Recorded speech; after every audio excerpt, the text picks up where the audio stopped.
Welcome to today's broadcast of North Idaho College Public Forum. The crew is comprised of NIC television students, and your moderator is North Idaho College political scientist Tony Stewart.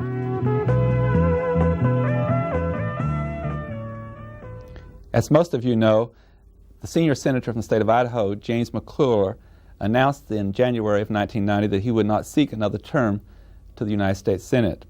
Senator McClure has served the state for many years in the Congress of the United States. In fact, he was first elected in 1966 to the U.S. House of Representatives and was reelected in 1968 and again in 1970. With his election to the U.S. Senate in 1972, he has served in that capacity as our senator. He was reelected in 1978 and again in 1984. When he concludes this year and retires from the Senate, he will have served in the Congress of the United States a grand total of 24 years, and 18 years of that has been in the U.S. Senate. With anyone in politics, Senator McClure has had a lot of people behind him and his staff for all those years, and one of those persons for the entire 24 years has been located in Coeur dAlene, Idaho, and I welcome her as our guest today, Ruthie Johnson. She has served as administrative assistant running the North Idaho office. This is so true of staff. She's been behind the scenes for that 24 years. I've worked with her on many occasions when the senator was coming to our campus to be on this television program, to be on the Popcorn Forum lecture, but Ruthie has been behind the camera instead of in front of it. So we invite her today to switch roles and to be with us. And Ruthie, welcome to the program. Thank you. I'm very happy to have you here, and I want to talk with you about your experience over those 24 years. And first of all, I know that's been a love of yours to serve with the senator and to serve the public, and let's take this opportunity to reminisce over those 24 years. My first question to you is, I want to go back. I think that it's so important with someone that spent so many years in public service to talk about your early life. Mm-hmm. People know the senator, and we've done that on this program. Could you tell us where you were born and give us a little bit of background of where you grew up? I know that, like many people in life, that you found some things a challenge and you overcame some hardships. So would you just give us your early life history? Well, I was born in Shoshone County, and my father was a miner, and he was ill when became ill when I was 6 years old, and he died when I was 10. And I had one older brother, and we didn't have any Social Security in those days. There was no insurance. My mother had no formal training, but she always would tell us not to worry, that something would come up. Now, she meant that someone would give us a job, and I never thought of myself as being poor. We just didn't have any money at the moment, and so one or the other of us always found a job, and I went out and worked for people for room and board, and then she got a job at the county hospital, and then my brother did. They put him to work there, and Roy Smith was the county commissioner up there, and he saw to it that I got a job there working for my room and board, and I really did work. Now, you couldn't do that in this day and age because you'd have to pay someone minimum wage. I much rather would have been with my family, and I loved it. I was really happy there because we were all back together again as a family, and I was able to, I worked there in the after school, and then worked at the theater at nights, and I worked 7 days a week in both places and was able to finish school. But I had a lot of people that were really good to me and that helped me along the way, and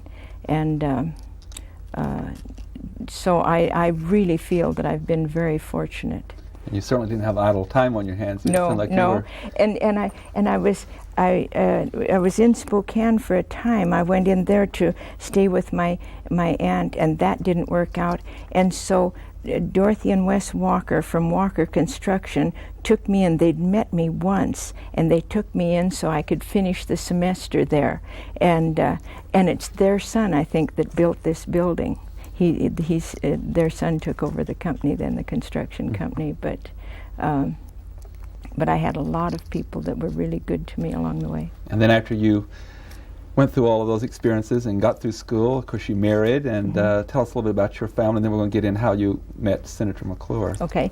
Well, I met my husband. He was going to UCLA, and he came back to Shoshone County where he had relatives. And he was a sophomore in college, and I was a sophomore in high school. And I thought he was so brilliant and so worldly, and he was all of 18 years old at the time. He graduated when he was 20. But anyway, we were married then about 3 years later, and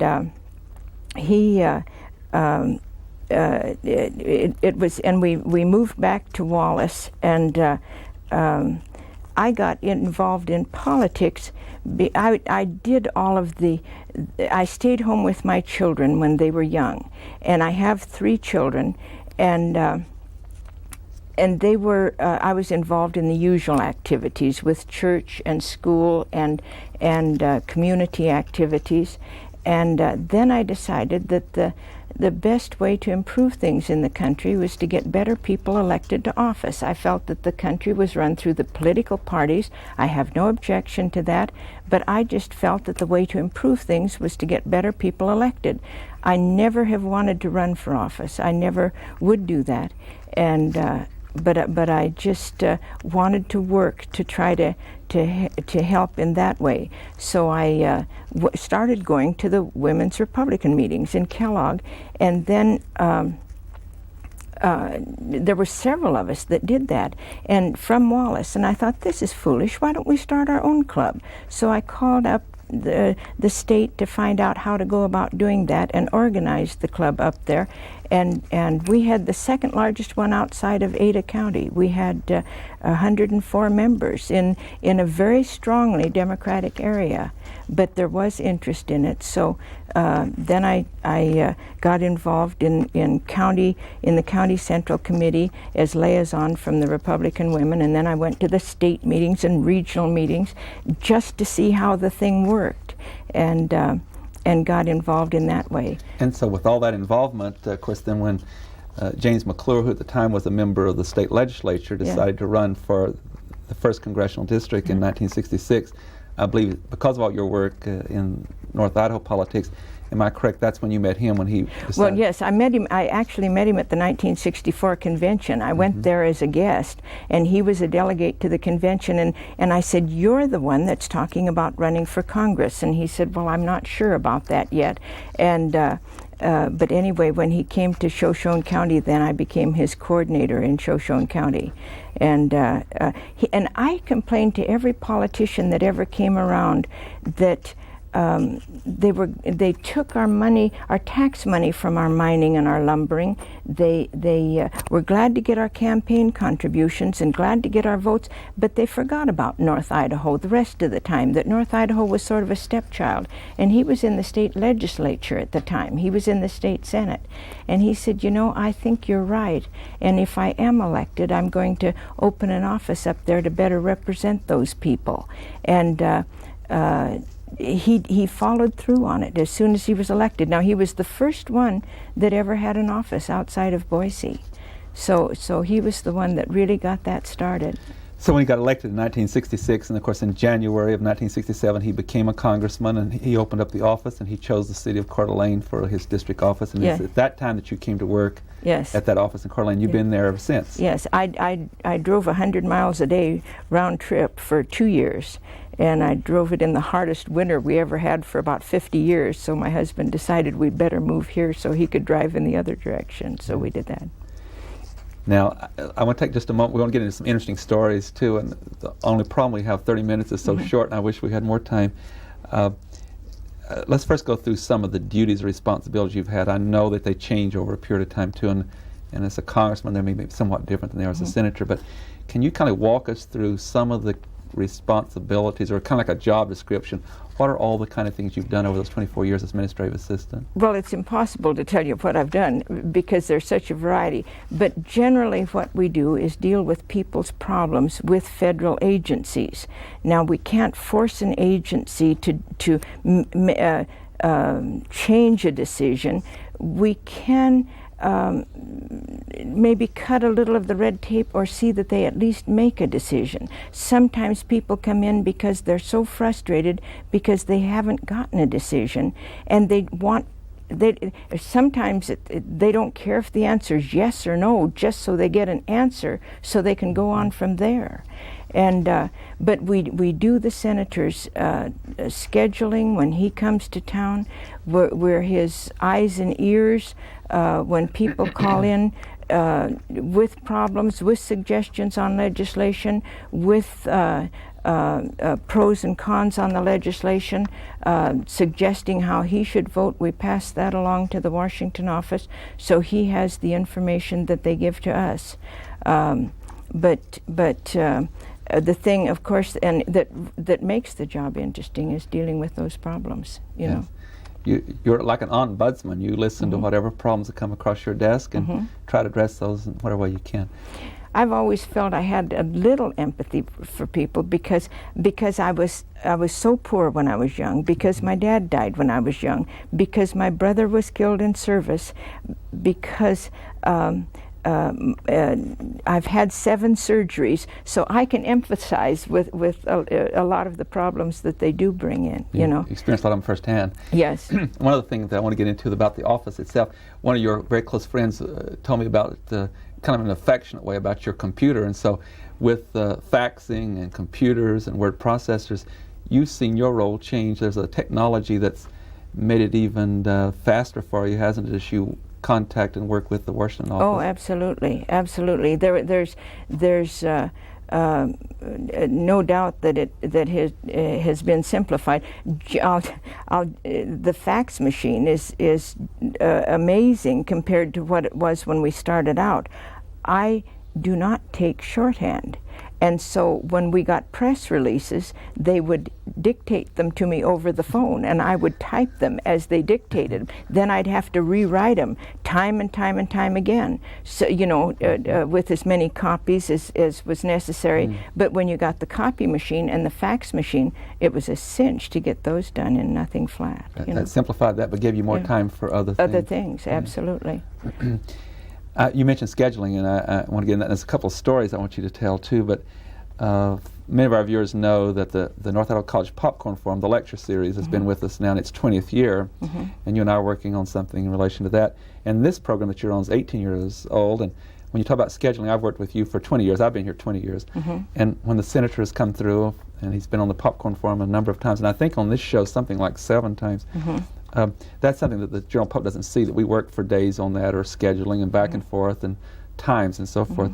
But I guess I want to make more of a footnote here than anything else, that when the senator comes, and when I've worked with you anyway, that it's very comfortable for him, because you meet him at the airport and you take him everywhere he goes, and if it's 5 o'clock in the morning till midnight at night, you are just with him all over the district. And but you've met a lot of people that way too, and I'm sure it's been rewarding. Yes, yes. Been very interesting, and he's been wonderful to work with. He's just, you always feel free to express any opinion you want to express with the senator, and there's never any antagonism there. He, if I make a statement, he will immediately be the devil's advocate, and if you don't argue back or don't answer that, just sit there and listen and think. He'll say, "Are you thinking, or don't you think enough of your argument to fight for it?" You know, so you always feel very free to argue with him. That's his way of picking your brain, but he's wonderful to work with, because you can always feel free to express any opinion and know that he's not going to be antagonistic about it. You know. Well, I'm reminiscing about our program too, but our first year of the Popcorn Forum, we only had, starting off, 6 speakers, and he was one of those that very first year as a congressman. And then our very largest Popcorn Forum we ever done, he introduced our guest when Senator Howard Baker, at the time from Tennessee, spoke at the close of the Watergate hearings as vice chair of that. We had 2,800 people in the audience, and I know I worked with you, and the Senator McClure was here with Senator Baker for 2 days. But I want to talk a little bit about some other experience you've had. And I think you and I met David Broder of the Washington Post the very same evening. I think that was your first introduction to him. In 1972, when James McClure was running as a congressman for the U.S. Senate, there was an evening at the North Shore in which national, state, and local candidates were present, and I had the opportunity to moderate that, and I think there was something like 25 candidates on stage for a whole evening, and David Broder was in the audience. He was touring, watching the Senate race in Idaho, and I met him, and you met him, I believe, at that time. And you've had now for 18 years, a correspondence with David Broder. Tell us a little about him, and I know he's a liberal, and I know you're a conservative, and it's been a fascinating correspondence, and you meet him at the national conventions. Just give us a kind of a brief history of your... Well, he walked into the office, and he intercepted Jim when he was running for the Senate here in Coeur d'Alene, and wanted to know what the senator's schedule was, so I told him. And when he walked in, he said, "I'm David Broder from the Washington Post," and that was right in the middle of the Watergate hearings, and I thought, oh, here's an enemy. So anyway, he wanted to know the schedule. I gave him all the information, and I told him that there were two people that I would stake my life on, and one was my husband, and I know that made me sound like some naive woman that lives up here, but I knew how he operated, and I literally staked my life on him. I said, the other one is Jim McClure. If it's right, we do it. If it's wrong, we don't. And if there's any question about it, we don't touch it. And Broder just stood there and listened. And when he wrote the column later about Jim, he wrote something about the woman in the Coeur d'Alene office. So I wrote and thanked him for the kind words and told him that I was thinking, I had heard that he'd read a book on the political parties, and I was interested in reading that, and that was no small compliment because I wanted to read Drew Pearson's, but I waited till he was dead before I bought a copy of it so he couldn't get any royalties from me. So Broder sent a copy of his book and had a nice little note in it. And I told him I was thinking of subscribing to the Washington Post, but I thought I'd wait till my ulcer was better before I got another anti-Republican newspaper. And so that's sort of the way it went. And then when he won the Pulitzer Prize for his column, I called him and congratulated him. And he told me if I came back to Washington to let him know, and we'd have lunch together. So I let him know, and we had lunch together. And when I go back there, I meet with him. When I go to the national conventions, I meet with him. I went to the National Governors Conference in Boise. He's been into Spokane a couple times to speak, and I've visited with him in there. But I think he tries to be fair. And Howard Baker agreed with that. Jim McClure agrees with that.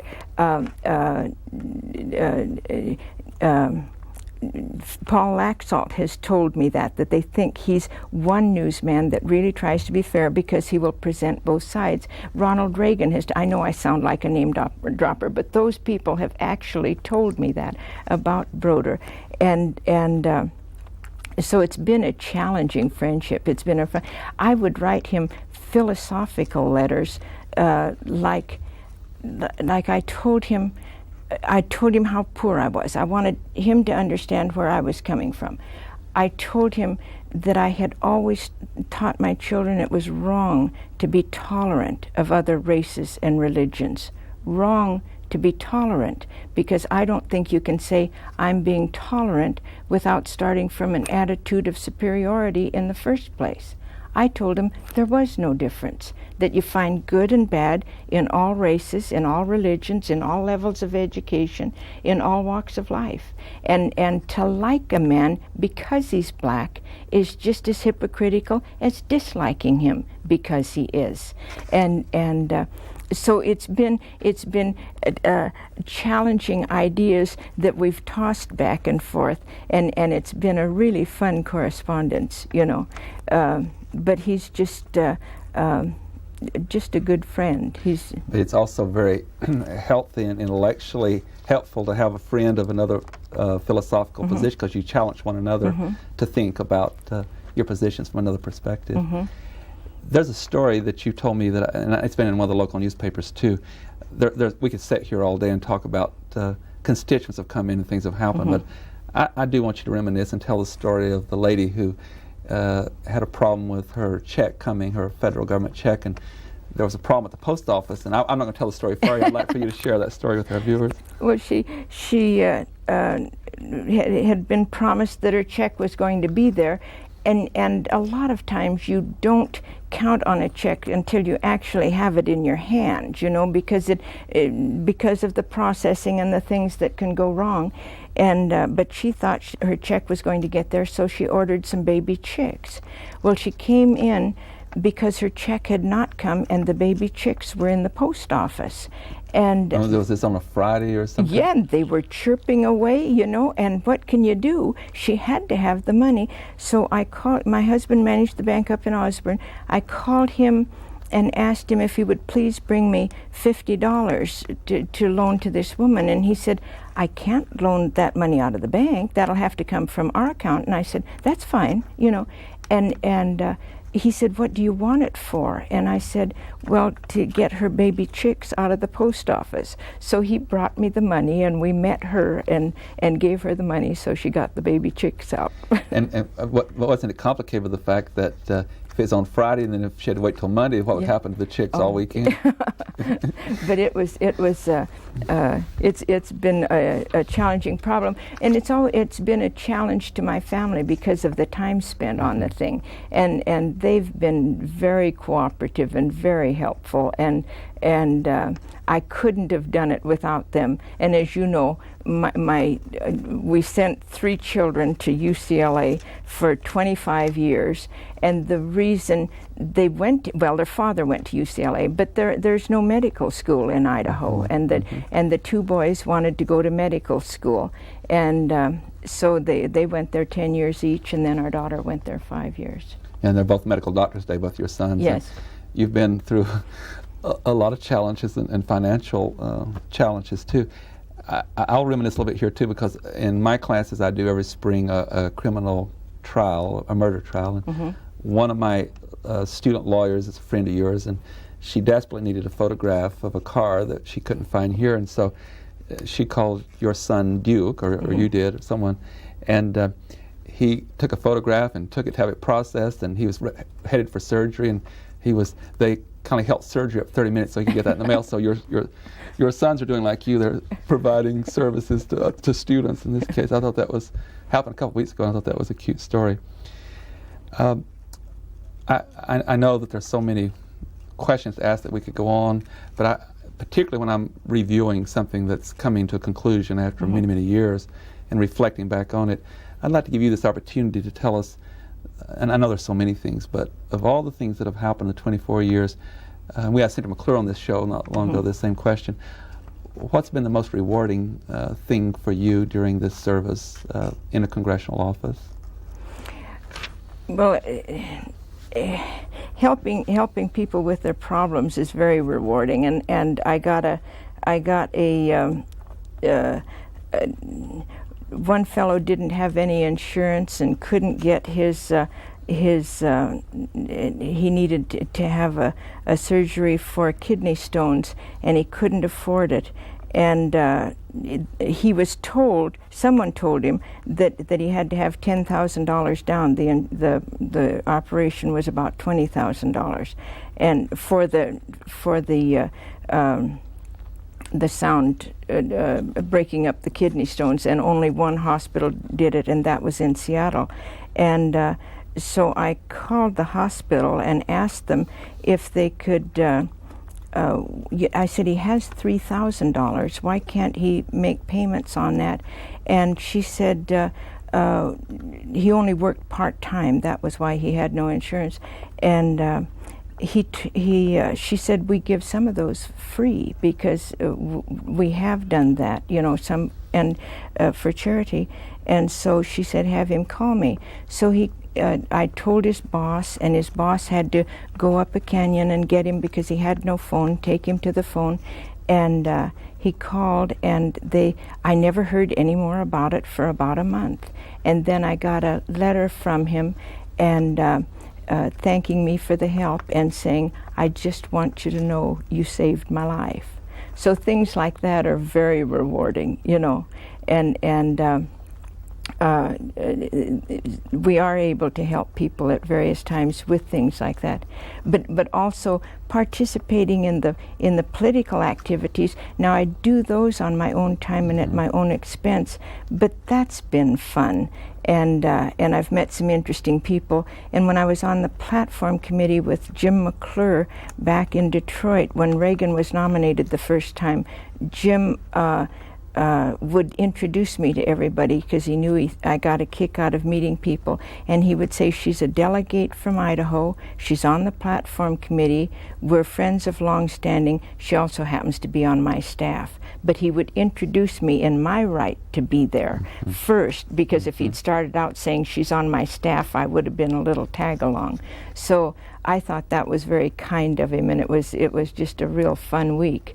And then another thing that was really exciting, I thought, was when Paul Laxalt, Senator Laxalt, was Reagan's campaign chairman, and arranged for a dinner with Reagan one night with about a dozen people. So that was historically that was a lot of fun. You know? One thing we've done today, we've talked about the office itself and serving the constituency, but also because of your interest in politics, and you got involved in that before you ever got involved with the staff position. But all that combined together is giving you the opportunity. You've been a delegate to a number of the National Republican Party conventions and many state conventions, and because that you have met and you've had the opportunity to sit down and have dinner with people who went on to be leaders of this country, such as President Reagan, and you certainly made it clear with us that that's been a rewarding experience.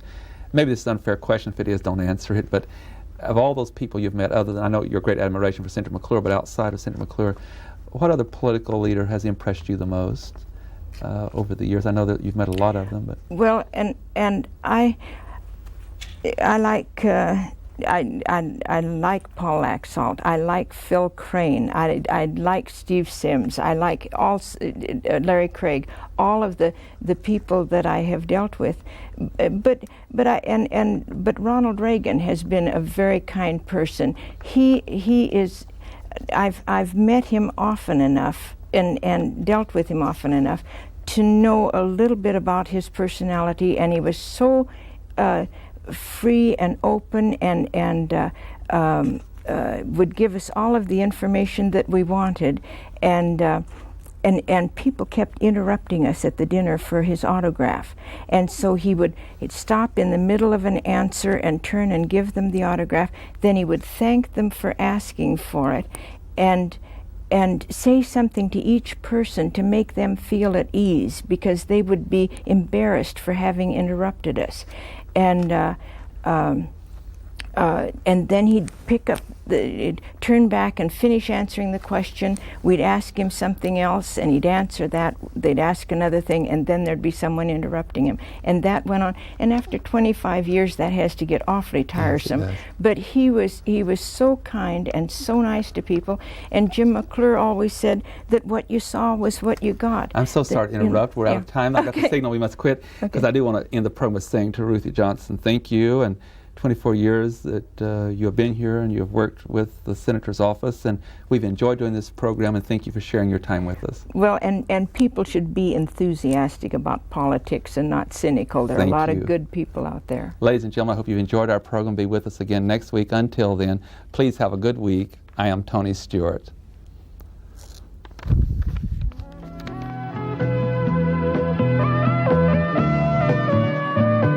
North Idaho College Public Forum can be seen at the same time each week over this station. This production was videotaped earlier by an NIC student crew for viewing at this more appropriate time.